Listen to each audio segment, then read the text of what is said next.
Il y a le projet Hors du Temps. Moi, je m'occupe de l'architecture d'intérieur, donc de toutes les zones de transition, de communication entre les espaces. Tout d'abord, je suis allé sur place. Je suis allé écouter un peu ce qui s'est passé, écouter justement le silence, parce que c'est un endroit vraiment, s'il s'appelle Hors du Temps, c'est aussi hors de la ville, c'est aussi hors du bruit récurrent, de ce brouhaha. C'est un moment de quiétude. Donc je suis allé juste écouter le silence, et l'inspiration, elle était là. Je ne vais pas aller la chercher beaucoup plus loin que ça.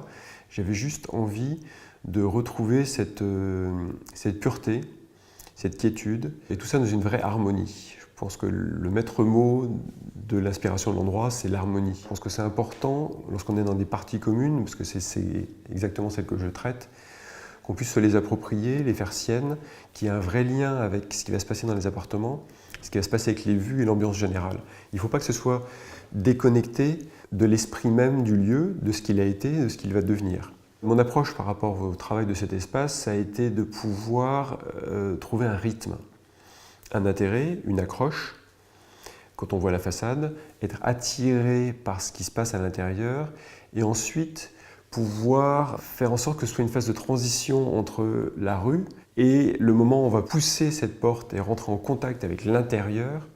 Il fallait que ce soit une porte vraiment en bois, solide, épaisse, rassurante, et pas juste quelque chose qui soit transparente à base de verre. Non, on a vraiment mis une porte avec, on aura une vraie poignée en bronze, absolument sublime. Et ensuite, j'ai toutes les communications, donc les couloirs pour amener au premier bâtiment, au deuxième bâtiment, et après les communications verticales, les ascenseurs et les paliers de l'appartement. Donc là, on a aussi travaillé sur ces pénétrations de lumière dans certains couloirs, cette variation très très délicate entre des teintes chaudes, légèrement couleur champagne ou légèrement argenté chaud, qui là aussi vont évoluer en fonction de la journée, en fonction de la lumière naturelle qui va venir taper et réveiller l'endroit et habiller l'endroit. La lumière vraiment habille l'endroit.